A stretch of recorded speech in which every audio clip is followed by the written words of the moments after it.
El 27 de octubre de 1492, Colón descubrió la isla de Cuba, que le dejó totalmente deslumbrado y a la que se refirió como la más hermosa que ojos humanos hayan visto. Cuba permaneció dentro del Imperio Español durante varios siglos, hasta que dejó de hacerlo. ¿Qué pasó? ¿Cómo Cuba se independizó de España? De todo ello vamos a hablar en los siguientes minutos. Durante la primera mitad del siglo XIX se produjeron en Hispanoamérica movimientos de independencia. España fue despidiéndose de su inmenso imperio de ultramar. Debido a su carácter insular, Cuba había quedado aislada de las corrientes independentistas que proliferaron en Hispanoamérica. Cuba era fundamentalmente productora de azúcar y de tabaco y también de otros cultivos como el café o el cacao. Es cierto que el negocio cubano estuvo en gran parte en manos de los españoles peninsulares. Ellos eran los grandes propietarios de tierras, comerciantes y navieros, pero también es verdad que toda la riqueza de la isla contribuyó a que se formara una burguesía criolla, próspera y culta. Pues bien, será esa clase la que empezó a sentir a Cuba como algo propio y a España como un estorbo. Y además había un tercer actor al que le interesaba mucho que Cuba dejaba de ser española, los Estados Unidos de América. En 1868 tuvo lugar en España una revolución conocida como la Gloriosa, que tuvo una consecuencia importantísima: el derrocamiento de la entonces reina de España, Isabel II, la hija de Fernando VII. Ese mismo año hubo una insurrección en Cuba promovida por esa burguesía de la que te hablaba antes. Los insurrectos aspiraban a obtener la independencia plena. Entonces, en España estaban centrados en todo lo que ocurría como consecuencia de esa revolución gloriosa, así que no se pudo atender muy bien el problema de Cuba. En la isla había unos 14.000 soldados españoles. En un principio, los insurgentes estaban divididos y no fueron capaces de hacer un frente único. Por aquellos entonces en España el general Prim manejaba el cotarro y buscaba entre las casas reales europeas un nuevo rey para España. Prim era partidario de conceder a los cubanos algunas concesiones autonómicas, pero fue asesinado y su muerte dio al traste con esos proyectos. El problema de la insurrección no se terminó de resolver y ya en los tiempos del régimen de la Restauración, es decir, el regreso a España de los Borbones en la figura de Alfonso XII, el hijo mayor de la reina derrocada, el problema de Cuba subsistía. El general Martínez Campos fue enviado a la isla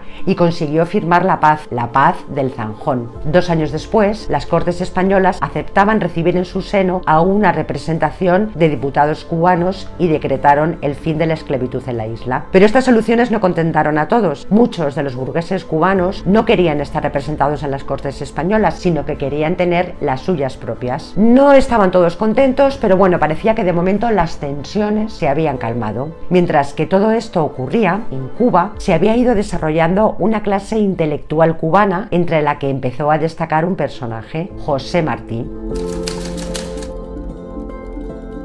El 24 de febrero de 1895 tuvo lugar el conocido como Grito de Baire. El poeta José Martí, máximo representante del Partido Revolucionario Cubano, lideró una gran insurrección en la zona oriental de la isla con el lema "Viva la Independencia y viva Cuba Libre". Con este movimiento comenzaba la lucha por la independencia del país y la guerra.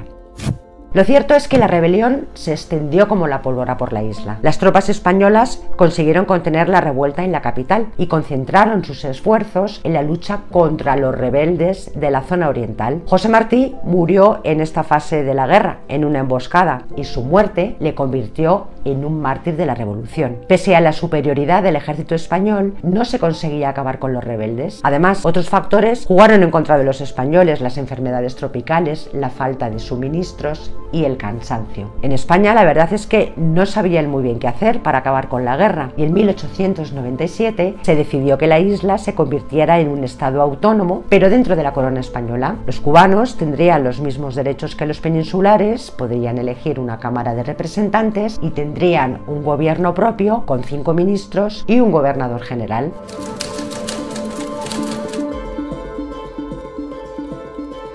Pero los desórdenes no cesaron y entonces entró en la escena de esta historia un barco, un crucero acorazado llamado Maine, un barco norteamericano que el 25 de enero de 1898 echó el ancla en la bahía de La Habana. La excusa: proteger los intereses de los ciudadanos norteamericanos. Unos días después de que el banco fondeara, fue sacudido por una explosión y en pocos minutos se hundió en el mar con la mayor parte de su tripulación. Rápidamente, Estados Unidos designó una comisión para investigar qué había pasado. Por su parte, los españoles hicieron lo mismo, pero el resultado al que llegaron ambas comisiones de investigación fue completamente diferente. Mientras que los americanos determinaron que la explosión se había producido por el impacto de un torpedo procedente del exterior, los españoles dijeron que había sido por una explosión interna. Toda la opinión norteamericana pedía la guerra y en España ocurría algo parecido. El choque parecía inevitable.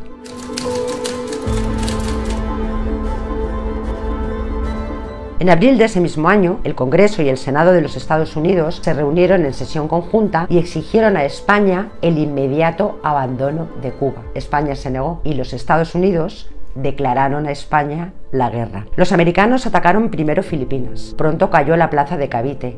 Manila se rindió más tarde. Después desembarcaron en el sur de Cuba. Ahí las tropas españolas no daban abasto enfrentándose en la lucha contra los insurgentes cubanos. La guerra se decidió finalmente en el mar. La escuadra española tenía 2 cruceros acorazados, 2 cañoneros y 3 destructores, pero la rapidez de tiro y el blindaje de los estadounidenses fueron decisivos. En 4 horas la escuadra española había desaparecido. La derrota en el mar fue decisiva. Perdido el dominio en el mar, no tenía mucho sentido continuar con la resistencia en tierra y España pidió la paz a Estados Unidos. Fue la Paz de París, firmada el 10 de diciembre de 1898.